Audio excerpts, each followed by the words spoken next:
Hello guys, this is Richard Beats TV and welcome back to my channel. But before we start the devotion guys, I'd like to shout out the following person on the channel na nagpunta rito at nag-join sa devotion. Shout out and God bless to Ben Lawrence Chonko, Franz and Dog, Bon Anthony Balmoria, Michael Aborita, Connie Vlog, Heart Ponsalan, Rian Cedric Bersaga, Heavens of TV, and SSC TV of Korea. Shoutout na rin sa mga hindi nakisabay na manood sa devotional but still napunta pa rin dito para manood at makinig sa devotional. God bless us all guys.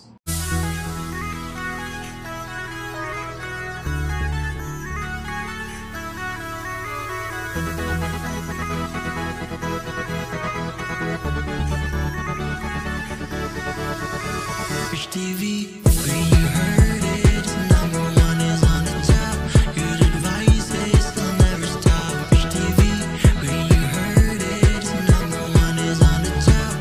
Good advice is they'll never stop. Isang malamig na panahon. Halata kasi nadsadyak kasi medyo maulan dito sa I guess as I proceed our devotion, let's open the Bible to Matthew chapter 6 verses 25 to 29. Oh, I like this subject because it refers to do not worry. So still guys, I'm using the devotion study Bible because the words used is so simplified to maintain it.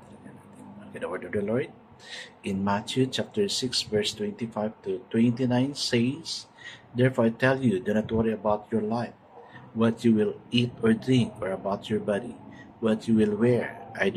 Is not life more important than food, and the body more important than clothes?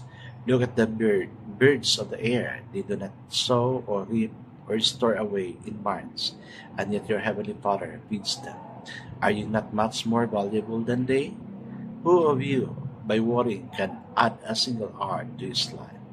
And why do you worry about these clothes? See how the lilies of the field grow. They do not labor or spin. Yet I tell you that not even Solomon in all his splendor was dressed like one of these." Amen. Amen. I guess that's not prayer.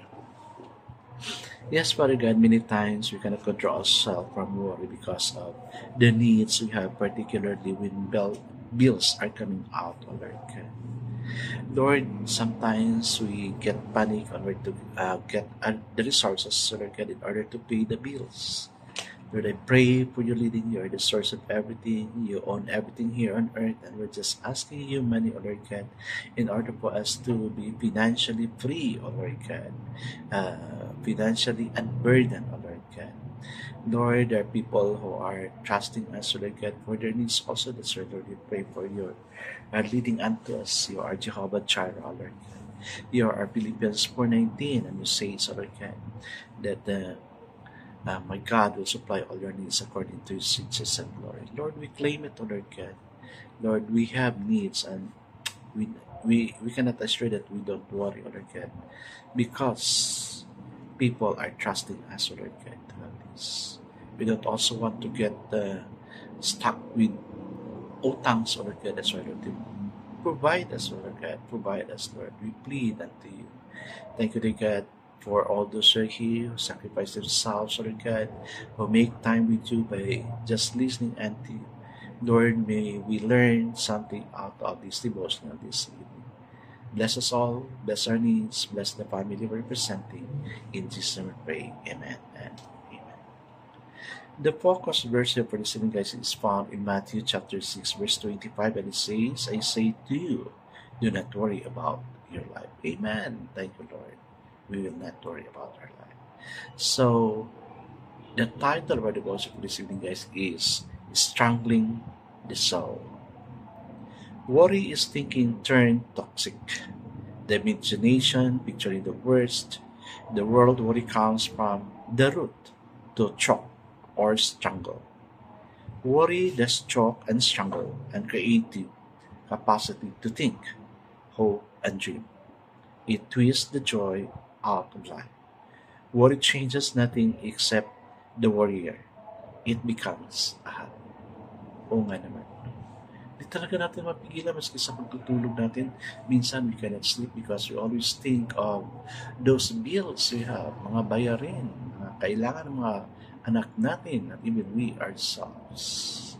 Okay, let's continue. At the core, it is a low-grade fever of agnosticism. When we worry, we express a lurking form of doubt that God either knows, cares, or is able to do anything. It is a form of loneliness, facing eventualities by ourselves on our meager strength. Worry is a distortion of our capacity to care. In verse 31 and 34, is Jesus' description of worry. Kung pinatuloy natin yun, basahin ko na lang 34 and 35. Sabi niya, 34 lang to kasi nakasulat. Therefore, do not worry about tomorrow, for tomorrow will worry about itself. Each day has enough trouble for its own. Amen. Okay.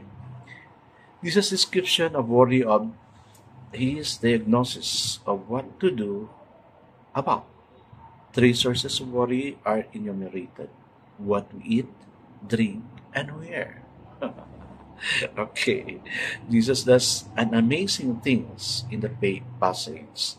He tells us to exchange secondary worries with one great concern.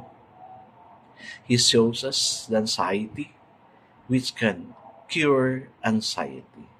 Our only concern should be to put God first in our lives. Then our only anxiety will be what we may miss the real reason we were born. To seek first the kingdom of God and to be right with Him. Amen.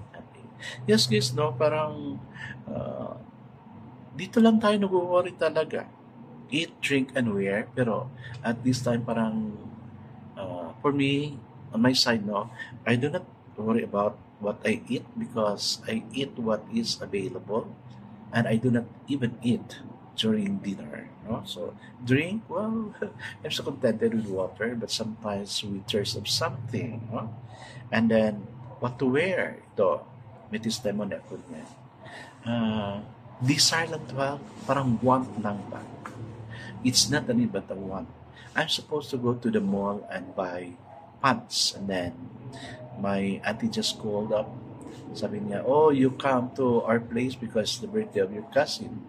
So tell your brothers to come also. So as I chat, because that was Sunday, sabi ko, let's go to our aunt's place for a birthday, and they refused. So you know what?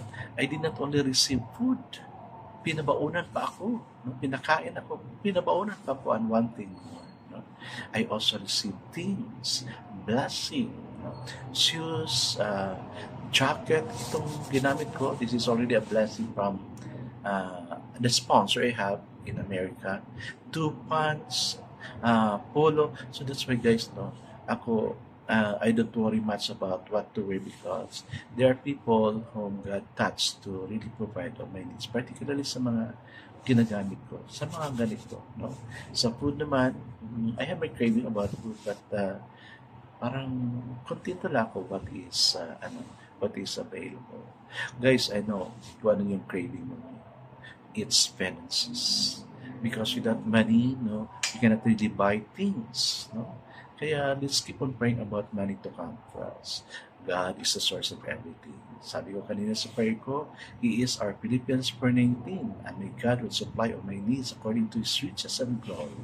Siningal ko si Lord. Sabi ko, Lord, I followed your Malachi 3:10. Give the tenth of your income. And sabi niya, andun pa rin sa last verse, test me now in this, and I will open the floodgates of heaven. So yun. Sabi ko, Lord, I'm so thankful in giving my tithes, offering, pledges. Although may pledge pa ako na hindi pa talaga natapos. And then yung extra money for the seed fund. And I know guys, yung seed fund, yung ginamit ko, it will really grow. It will really grow. Kasi iba ang multiplication ni Lord. Iba ang interest niya. Yung blessing na binibigay ko sa inyo, sabi ko, 10 times better kay Lord is difference. Probably it's 70 times 7. Paano mo i-multiply yan? Diba? So it's a huge amount of money. My challenge to you is let's be faithful to God, no? Kasi it's sometimes strangling our soul na hindi tayo makapag-grow because we always keep on thinking about all these things. Kaya let's be honest to God. No? Ako, wala ako ngayon. My only money is only 100. But sabi ko, Lord, I have given you what's due to you. Tithes, pledges, offering, seed fund, and I even help people. So, Lord God, sabi ko, Lord God, help me. And I know God won't fail me. May babayarin ako. No? 2 days from now, may na-due na bill.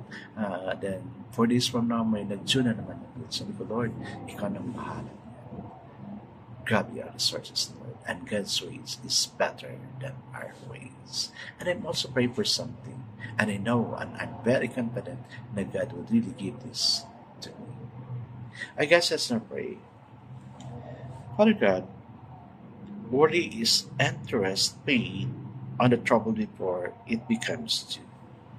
Help us to trust in you, God. And thank you that you're our God, our Jehovah Jireh, that provides everything we need. Lord, we claim the Philippians 4:19. And my God will supply all my needs according to his riches in glory. Amen and amen. Yes, guys, let's not get worried, but instead, let's trust God of everything. God bless us always because I know it's surely bless us 10 times better. This is again Rich TV. Kita-kita tayo dito. Paalam!